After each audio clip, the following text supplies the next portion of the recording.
Lunchbox. Playground. Raincoat. Hot dog. Oatmeal. Railroad. Ice cream. Eh bien, à l'origine, c'est une demande du Triton de faire un travail en partenariat avec les élèves autour du festival Électrolyse et de la musique électronique. J'ai été invité pour vous parler de musique électronique. On va faire une petite histoire. Pour qu'il y ait de la musique électronique, il y a une seule chose qui est nécessaire. Et qu'est-ce qui est nécessaire pour faire de la musique électronique?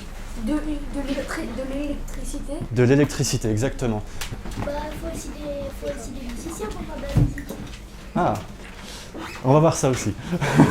J'ai proposé le projet et ce qu'il y avait dedans surtout à diverses classes. Et en fait, il y a 2 classes d'une même école de Paul Langevin qui ont décidé d'y participer.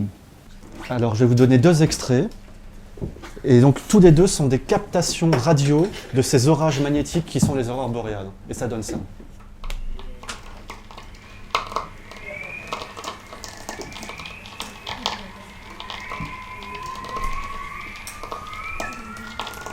Alors ça, c'est une aurore boréale assez calme. Des fois, il y a des orages plus intenses et ça va donner un son comme celui-là.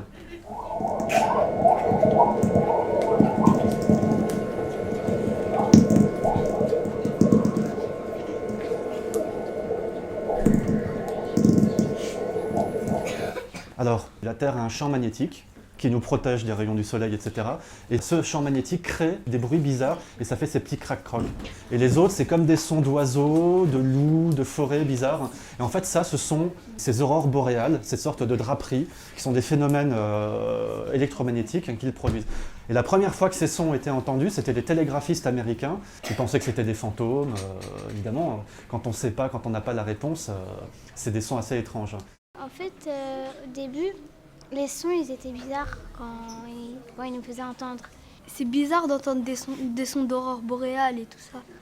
C'est difficile à entendre pour de vrai. Ça m'a fait bizarre d'écouter une musique que j'écoute pas d'habitude.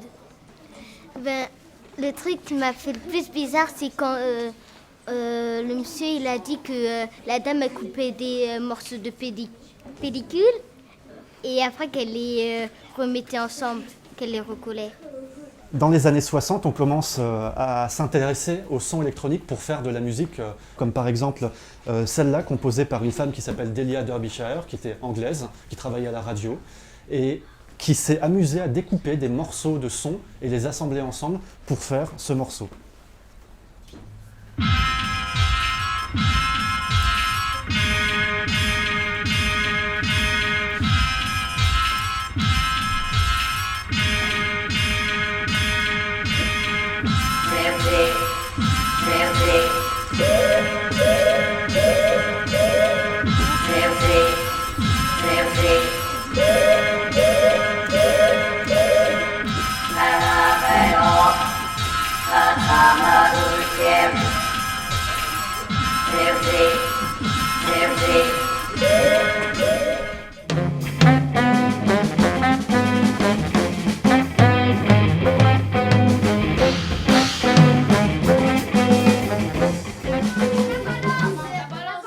La balance. Et c'est quoi la balance?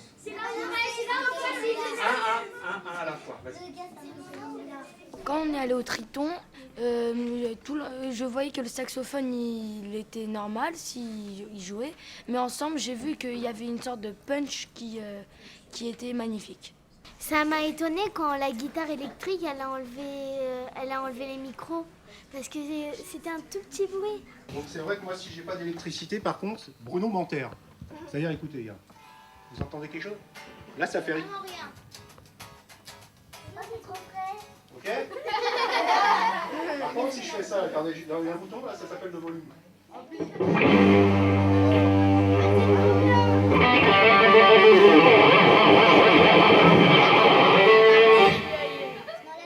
En fait, ils nous ont montré comment c'était avec les micros et sans les micros, c'est pour voir la différence du son.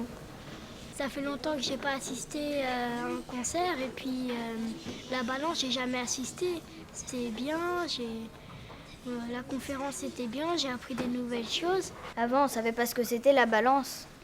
Maintenant, on sait. On avait plusieurs possibilités pour aborder ce projet autour de la musique électronique, puisque nous, on travaille exclusivement dans le domaine des arts plastiques. Et finalement, on en a retiré 3-4 axes de travail. Un premier purement illustratif, un second un peu plus technique, où on allait servir de matériaux électroniques, comme ça peut être utilisé en musique électronique, donc un rapprochement technique. Une approche un peu plus conceptuelle, où on se pose des questions autour de la création et conceptuelle, mais aussi esthétique, sur la création d'instruments irréels ou en tout cas inventés. En fait, ça c'est un piano et une guitare. Ouais. Ça c'est un triangle. Ça c'est un DJ, tu mets le CD. Ça c'est un accordéon.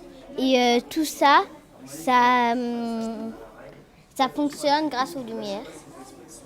Dans l'évolution de l'enfant par rapport au graphisme et à la représentation, il y a deux stades différents. Eux, ils sont clairement dans le deuxième stade, qui s'appelle le réalisme conventionnel. Et en fait, ils ont vraiment cherché à dessiner ce qu'ils voyaient. C'était du croquis pur et dur, avec leurs moyens techniques, certes, mais bon, ils cherchaient à dessiner ce qu'ils voyaient. Donc j'étais plutôt agréablement surpris du fait qu'ils s'investissent vraiment dans les croquis. Après, il y a des scénettes de croquis qui sont super intéressantes et même rigolotes, quoi. Il y a du piano, il y a de la guitare et j'ai mis des cloches avec un petit tambour. Ça, c'est fini, ça.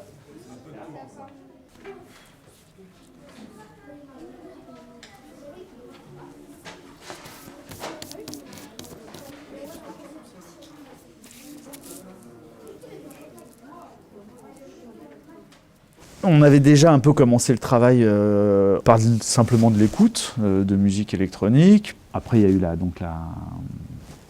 sortie, la conférence, etc. Et peu de temps après, on a attaqué une partie un peu plus plastique, justement sur la conception d'instruments en 2 dimensions, en représentation. Ça sort par... Il y a 2 sorties en fait. Ici et ici. Voilà, on appuie sur ce bouton. Aussi, ça s'allume. Après, on peut faire du piano, on peut faire de la guitare, de la trompette et du DJ même. Et aussi du tambour. Mais ça c'est pas obligé. Mais ça peut être dur au tambour. Mais travaille ta forme. Il veut pas l'attacher à ça. Ça, il veut pas l'attacher à ça.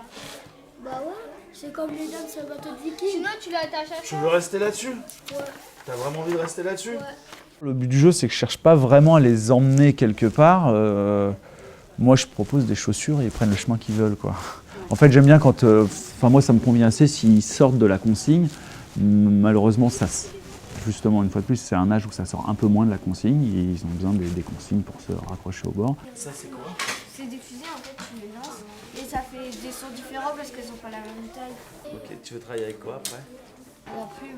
Le but du jeu, c'est d'avoir quand même une approche technique, à un moment, une approche culturelle, et aussi et surtout solliciter au maximum, en fonction de l'âge toujours, la créativité et l'expression des élèves, quoi.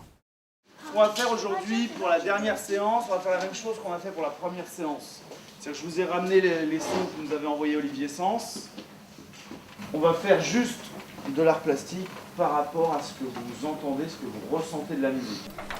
Imagine la musique, ça te fait penser à quelque chose de très dur, avec des traits très marqués. Ça va pas se faire avec de la peinture, quelque chose de plutôt souple. Donc attends d'entendre 3 secondes de musique au moins. Just do it. Évidemment, après c'est silence avec la musique qu'on entend.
fait ressentir quoi? L'air, la terre, l'école, l'art plastique, la peinture. En dessinant, j'ai senti comme si des fois j'étais triste, j'étais content. Voilà. Ça donnait envie de peindre, de dessiner en rythme en même temps que la musique. Et de danser. J'ai commencé à dessiner de plus en plus ce que je ressentais. Et après, je me suis laissée aller. J'ai ressenti comme du feu qui vient à l'intérieur.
C'est pas trop magnifique maintenant?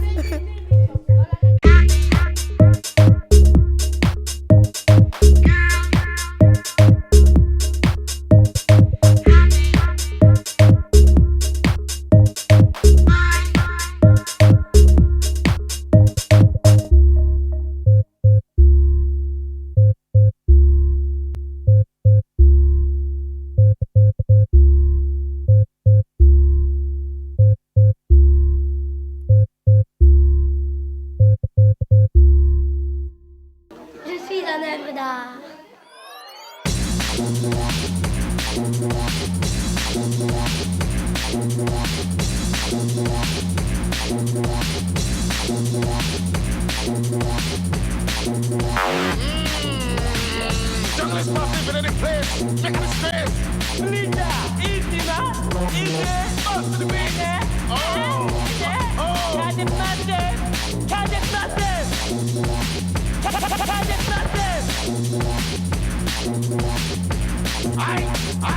I